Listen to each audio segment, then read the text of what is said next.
Hey everybody, you know what time it is. It is Sipping with Sue time. And of course, we are at the end of May. Can you believe it already? A whole month has gone by. And we've had some great guests on. And I just wanted to end our Asian American Pacific Islander Heritage Month celebration strong. So we've got Jacinta here with us, and she is the co-founder, right? Co-owner and founder of Desert Polynesia. So welcome. How are you? I'm doing good. Aloha, talofa, yorana, hafa. Thank you so much for having me. Yeah, so those were all, well, you have to tell everybody all the languages that you just spoke. Greetings in Hawaii, Samoa, uh, Guam, and Tahiti. And Tahiti, exactly. Awesome. So, well, aloha. It was aloha. Yes, aloha. And she has one heck of a voice, you guys. You have no idea. But so we always like to start off. The show's premise is we're always talking with different guests and different people, real people doing real things extraordinarily. And of course, we're in celebration of Asian American Pacific Islander Heritage Month. And so we're just going to give our folks a little bit of background on how we met. And so we met through your sister and her husband way back when, and you guys were all together doing the group for Desert Polynesia. I want to Huh? say 2013, I think, or 2012 or 13. I want to say It has to be like I'm going to say 2012. Yeah. Okay. You were still in the Yeah, you were in the military. You were about to retire. Yeah. Right. Yeah, I was still in the Air Force, and so Jacinta and I met that way because of her sister and her husband, who was active duty at the time as well, and they were stationed here. And I remember walking past, and I'm hearing this music, and I'm like, "That sounds like hula!" And I got all excited, and I was like, "We need to go!" And I was with hubby, and I was like, "We need to go check out what they're doing." And it's like, "Oh, we're doing this," and then all of a sudden, "Oh, we're from Guam." All these connections were like, I "Oh, think this it is was at cool." an Asian Pacific Heritage event, I want to say. We Was did it? a few. Yeah, we did a few. And then after I retired, I think I did like another one with you guys. You sure did, yes. Yeah, of course, because we love food. Of course. Yes, food and dancing, of course.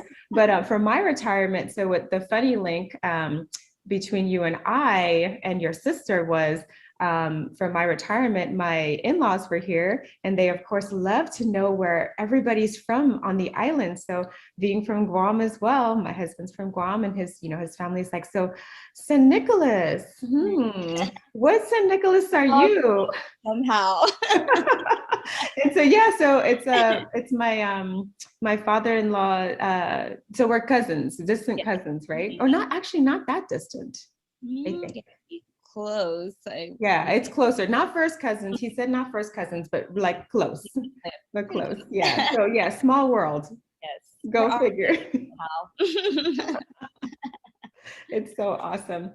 So I'm gonna get right into dancing because that's what you do. So tell us, how long have you been dancing for? So I've been dancing literally since I could walk. I like to say I've been dancing since the womb, because I mean, it's always been part of my life since I was little. I was a military brat. So I was born in Washington, where a lot of Pacific Islanders are there, and a lot of my dad's family is actually still there. So I danced from there in California. I remember competing or doing talent shows with my sister at a very young age. I think I was like 2 or 3 years old on stage. I have like a clipping of us on stage, like 3 years old.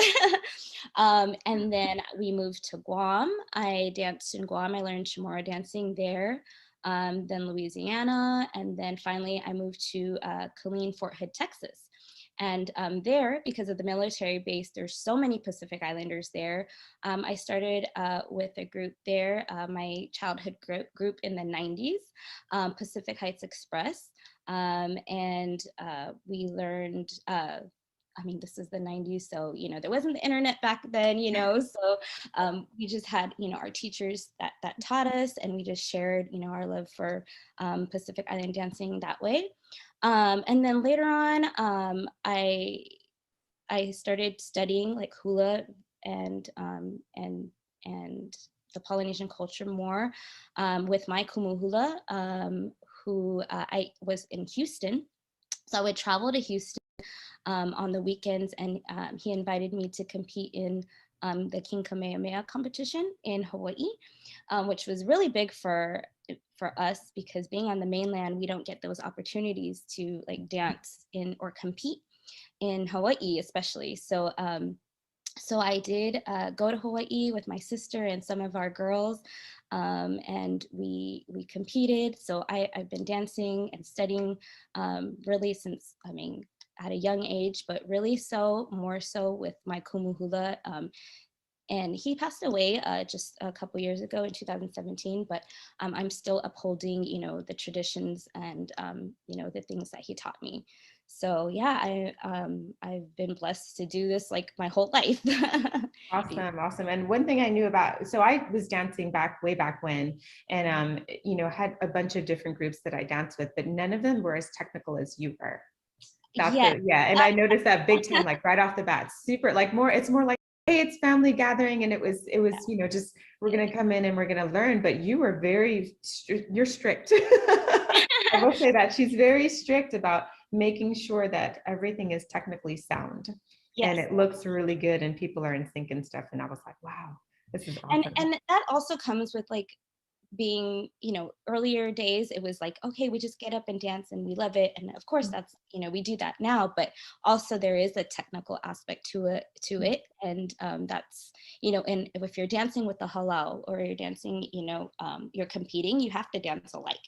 So we did a lot, we had competitions we were doing. And so we had to figure out how, you know, our style was and stick to that style, and we competed, and you know, so, and we still do so. Yes, I know. And I know even during COVID, you guys were competing, but virtually, which I thought was really Oh, cool. yes. So we're seeing that on, you know, through our tweets and stuff. Actually, the virtual world, oh my gosh, it's actually opened up so many opportunities for a lot of our dancers to learn from like different teachers, I mean, from all around the world. So I'm like, currently I'm training with like a world champion, because I'm like in a Ori Tahiti competition team. So me, I'm still learning, you know, as long as I've been teaching, I'm always a student. I still take classes and workshops, and I always try to further my knowledge in you know, in the your culture. abilities. Yeah, absolutely. And that's like one key thing I think that, again, that's amazing for you to give back to your students, because you're like, I'm not just a teacher, I'm always learning too. And I'm refining my skills and making sure that I'm good. Yes. So I love that. I love that. So when did Polynesia actually start, Desert Polynesia actually start for the group that was, you know, the one here in Texas? Yes. Okay, so let me take it back. In 2007, you know, my friend Alicia Sorosa, my really good friend, we started a group together actually in Killeen, because I lived in Killeen at the time. And she still has that group today. It's Baila Pacifica. We started that together in 2007. And then I moved like the next year to San Antonio. And so we decided to just go our separate ways, because I lived in another city, and you know, so it was a lot of going back and forth. So then, you know, so we still support each other to this day. She does her group by the Pacifica, and so we actually started the name Desert Polynesia in the end of 2009. So January 2010. That's like when it really took off as Desert Polynesia. Just so you know, Desert Polynesia is like our production company name. We do have Tahitian, our school name, which is in the Tahitian language. It's called Hitiote Mahana, which means the rising of the sun. So we go by that name for competitions and stuff like that. But Desert Polynesia is like our, you know, what everybody knows as, you know, when we get hired around. Your stage name that people can pronounce. Yes, exactly. Yes, exactly. Because if I say Hitiote, huh? Yes, exactly. Like, Desert Polynesia was easy, it stuck, and yeah, so you know, and it was clever, you know, desert. We're in the desert. Yeah, for sure. So we bring Polynesia to the desert, I guess. Yeah. And that was in 2007. So you guys started then officially. And then 2010 was Desert Polynesia, like Gotcha. kind of thing. Yeah. So I started a group in, you know, 2007 in Killeen, and then I would say Desert Polynesia, that it was 2010. Awesome. And so again, you guys are dancing since you've been dancing since you were 3, since you're little, and passing on this knowledge. And it's super important for the culture, I'm sure, but teaching the skills for others, and you're super passionate about it. I mean, you and your husband both are super like very proactive with getting it out there and like, embracing the culture and that side of it. Why is that so important? As for you guys on like a personal level? Well, for me, I mean, it's not only the skills, of course, we teach the skills, and that's very important to know the technical aspect, of course, but really more so the traditions behind it, because it's been passed down from generation to generation. So we're keeping the culture alive by doing so. And it's not only, I mean, just dance, but we like do music, which is very, very important to us. If you don't have the music, you don't have the dance aspect. So we focus a lot on teaching songs, music, and drumming. My husband drums the Tahitian drums and Samoan drums and stuff like that. So he's actually, and he hasn't been doing that his whole life. He did Samoan dancing when he was young, and then and he didn't have anyone to teach him Tahitian drumming, and we just got drums one day, and we were like, okay, here, learn it. So it took it was a process. I mean, like now he's still learning. So he didn't get to do that at a young age. Except his own culture. He did Samoan dancing, of course, but Tahitian drumming was like new to him, and he just kind of picked it up, and he's like super good now. Like, yes, I'm really proud of him, of his skill level now. But he's still, even him, he still has a lot to learn that he knows. But he teaches what we do know. So yeah, it's important for us. I mean, when we do Tahitian dancing, I'm speaking in the Tahitian language. And I'm using the terminology for Ori Tahiti. If we're doing Hawaiian dancing, I'm gonna speak in Hawaiian. We're gonna do Olelo Hawaii. We chant, we do our own music, which is very important to us. And like, for instance, Guam Liberation, we do that. Where we study Chamorro dancing that month, or to prepare for the Guam Liberation, we're gonna study the dances of Guam. So just like that. Also Maori, we do Maori as well. We had to do like a showcase for the Whitty Museum. They asked us to just do Maori culture, and so we made poi balls, we studied the Maori culture, we studied the legends. So yeah, it's important in all the aspects of Pacific Island dancing to not only know the differences between the dancing, the skills, but also the traditions and the culture behind it. So everybody has their own. We're all one people, but they all have their own aspects to it. So we know the similarities, and we also know the differences. So yeah, so it's a good history lesson as well. yes. It's awesome. It's a lot. It's a lot. Yeah, I know, because I remember trying to learn some of the words to one of the songs when I was dancing with you guys, and I was like, how did you say that again? Yeah, and it does get confusing too sometimes, because like if you're speaking in Tahitian, the T's are going to be different. And then, in Samoan, you're going to be harsher on the T's. So like little things, and knowing the similarities or the differences, like we really try to focus on that. So. And that's a lot for you guys as teachers to take on, to master, to be able to, again, hand it down to that next group of folks that are coming through. It's a lifelong journey. I mean, we learn every day. So, so we're learning along with them. I love it. I love it. Okay, so because we are in celebration of Asian American Pacific Islander Heritage Month, are you guys doing anything special as a group, or anything that you guys have been doing throughout the month? Yes, of course. So the month of May, we started off, so the 1st of May is actually May Day, which is Lei Day in Hawaii. And so that day you make a lei, you give a lei. So we made like he po'o or lei lei po'o for the head, and then you make fresh flour lei. So that just started off our month in May. And then we did numerous events around San Antonio for Asian Pacific Month for celebrating that. We performed for the University of Texas A&M in San Antonio. We usually do a lot of the military-based events too. So a lot of them ask us to perform and showcase the culture through that. May is such a busy month for us, but we love it. I mean, we love that we get to we have this month in honor of our culture, So yeah, that's what we've been doing all month. Awesome. So are there any upcoming events that our folks could kind of hop into before the end of before we hit the 31st of May?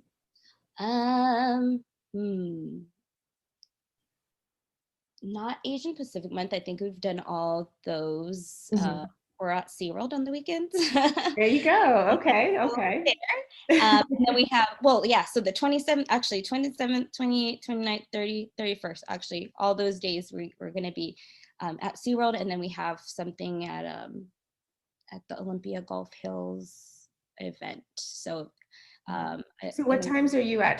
So you're there for all those days, and then what times are you normally performing at SeaWorld for the folks that? So we're in the Hawaii section. So we're there for the Seven Seas Food Festival. So they have different cultures coming in, and we are in the Hawaii section representing Polynesia as a whole. So we have like little dance parties, and we teach the kids dance moves and stuff, and we are there like the event is like 12 to 5, I think, on Fridays and Sundays, but because it's Memorial Day weekend, it's gonna be longer. So I think it's like 12 to 9 or 12 to 8 or something like that this weekend, because it's the last of it. Yeah. But yeah, we're there. We have sets like every 30 minutes. Wow. Crazy. I'm hot. I'm hot out there. Like dancing. Oh my gosh, that's nuts. Yeah, my husband's just there drumming all day, and we're just there to represent Polynesia. So are you guys doing fire during that time too? Because that's even more heat. No fire. Oh girl, no way. Too much. No, he's not doing fire right now at those events, but we just do the drums, and I teach, and I so I have like the little kids come up and learn dancing, so it's fun. We love it. Yes, and if the kids can do it, anybody can do it. So speaking of, what are some easy movements that we can learn right now? Okay, let's go for it. Let's go. Okay. If we can go. Okay. All right, here we go. Oh, you're ready. Ready. Okay. We are gonna learn the ta'iri tamau. Everyone, and what is that? The second movement that you're gonna hit right to left. So we're gonna put our hands up here and relax, and you're just gonna, so I don't know if you can see my knees. Let me see if I can go lower. You can see my knees, okay? So we switch our knees right to left. Boom, boom, boom, boom. And then it's like a hard hit. The ta'iri means like whip. And then tamau is like the bound or the link. So your hips just keep moving, whipping right to left. Boom, boom, boom. Good. You're going too fast. It's been a while. Hang on, slow down. We gotta warm up. The second move we're gonna learn is called an ami or a dumami. And we bend our knees, and then you're going to make a circle with your hips. So back and forth. And then you have to use your core and your legs. And dumami or ami. And it's never this slow. Oh yeah, so the fast one is arapu, and that's when you go double time. You hit the roundness. So you're gonna go here You can't really see it in my dress, but a fast hip movement, yeah. Hey. Got a booty for it. And let's see, what else? Let's do one more move. Let's do a vadu. Remember that one? That's the figure 8. So you just make a figure 8 with your hips. I was never good at this one. Hey, you're doing it. You're doing it. Very good. Okay, so let's put it all together. Tamao, boom, boom, da, da, da, da, da, da, da, da, da. Very good. And do mommy, ami circle. Yes, we can put our hands up. Chee-hoo. And parapu, fast, go. Oh my gosh. Circle, circle. Yes, I'm gonna turn. And the vadu. Ready, figure 8. Ooh, yes. Hey, girl, you got it. You played. See, and if I'm doing it, you guys can be doing it too. And she said she does this every 30 minutes. How about no? How about My workout in. That was awesome. But you're sitting. So now I want to watch you do something. Okay. So Jacinta's going to do a dance for us. Okay, I'm gonna do a little, should I put some music on? Yeah, let's do it. Can you hear it okay? Okay. I think so. Okay. Let's see. Oops. Okay, I'll just do a little.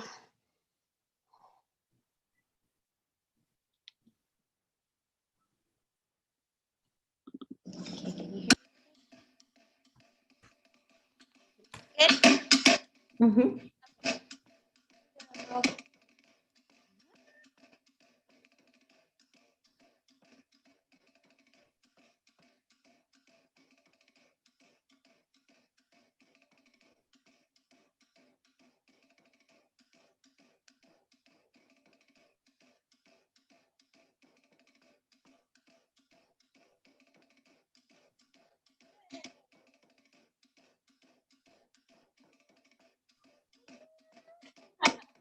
Woohoo!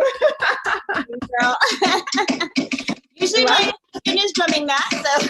Oh, awesome. So I lost a little bit of the audio, but I mean, we get it. It looks amazing. Yeah, looks amazing. I love it. Awesome. And I miss dancing. It is, for me, I guess it's difficult because I'm not as coordinated, and I don't ever like to be out there not knowing what I'm doing. And now I haven't had time at all, but all it is practice. That's all it is. I know, it's practice. And there's no excuse when you're like, well, we have virtual teachers everywhere. So tell us a little bit about how somebody who wants to learn how to dance can get in touch with you, or how they can join, and like how that all works. Yes, so we will actually, we'll be teaching classes live soon, coming this summer. My lead instructor, Kay Howe, she is going to be teaching the classes here because I didn't tell the audience this, but I live in Florida. I halfway live in Florida and I halfway live here in Texas. I have my sister in Florida, and my brother is moving to Florida, so we're starting like our family group out there. We're going to be back together, and so I have classes running there in Florida, in Central Florida, and here in San Antonio. We will be starting live classes, but also you can take my virtual classes, which are held on Wednesdays. If you visit our website, desertpolynesia.net, and visit the Academy section, you can find information on that, or you can follow us on Facebook. Facebook, you just put Desert Polynesia, and then you'll see us right up there. Awesome. Well, cool. So I'll add that to the thread along with your website, so people can see and be able to hop in and check it out for sure. Thank you. I'm so sad. You can't at Mahalo. God. You guys are leaving first, your sister leaves and then now you're leaving. Ooh. And you're I'm like, well, always you never show up, Szu-Moy, so whatever. But yeah, we'll miss you guys. here. We'll always be. I mean, we have family here. We're always here anyways. And then, so like our group is here too. So it's gonna be half and half. I mean, we've been here, I mean, in San Antonio since, a long time. So Yes, all of yeah. our students and our clients are here. So, it's going to be like back and forth, but we're excited for the opportunities that we have in Florida too. So Yeah, and good luck. Good luck with that. And then you get to be reunited with the whole family. It's going to be so awesome. Yay! Yeah, and then you're on the beach too, so that's amazing. I also want to live near a beach. I've been in Texas a long time, so. Yeah, and that's my husband too. He's like, I need to be by the water. I'm done. So I get it. We'll be visiting you guys in Florida. Yes. No worries. Anytime, girl, anytime. I love it. Well, thank you so much for being on. Thank you for giving us a little glimpse of how it is to dance, the different movements, and the movements that we did show folks were from what country specifically? Tahiti, Ori From Tahiti, Tahiti. so Tahitian dancing. Yeah, that's our main focus actually is Ori Tahiti, but of course we do other Everything. Yes. Awesome. Well, perfect. So thank you so much. And we're going to miss you. I'm going to go ahead and make sure that everything will be under the thread as far as like how to get in touch with you on Facebook, how to check out you guys' website. Definitely look them up at SeaWorld. If you're there and you've got the kids, get them on stage, have them learn a little bit of the culture and the dance. And then what I always like to do with my guests is a speed round just for fun right before we end. So because it's a Asian American Pacific Islander Heritage Month and we're closing that out, of course, I've got to do rice or noodles. Rice. I'm noodles all the way. Noodles. Actually, I like both, but noodles. Yeah, true. I like Spicy or sweet? Spicy. Like it too. So modern or traditional when it comes to dancing? I am actually more modern, like my dances are more modern, but of course I appreciate and we do traditional as well, but I'm gonna go for modern. Awesome. And what was your favorite performance that you ever got to perform? Where was it and who did you perform for? Oh wow, that's a good question. But I would say my favorite has to be when we do Aloha Fest here in San Antonio, because my whole group is involved and it takes us months to prepare. And there's so many other halal or groups that we get to like interact with and see and watch. So I really, really enjoy Aloha Fest in particular because of just everyone that comes and we get to share, so Awesome. Well, good. So you both sing and dance. So she's a phenomenal singer. Again, she talked about her music and how all the music is live, it's not recorded. And so being that you're a singer and a dancer, which one do you actually prefer the most? Actually, I prefer dancing, but I actually had to sing because like we didn't have any other singers. I was forced to sing actually, but I do actually enjoy more singing and emceeing actually these days, and I let my dancers dance. But I started off as just really as a dancer, so dancing is my passion. But being, I nowadays I'm like, I'll sing. So a little bit of both. I Yeah. like it. Cool. Well, awesome. It was great to have you on. We're going to close out this month, and then I hope you have a fantastic transition and an easy transition when you guys head out to Florida. Thank you. But I'm sure we'll see you before then. Yes, we will. Mahalo. Mahalo. Thank you. Hey, Nana.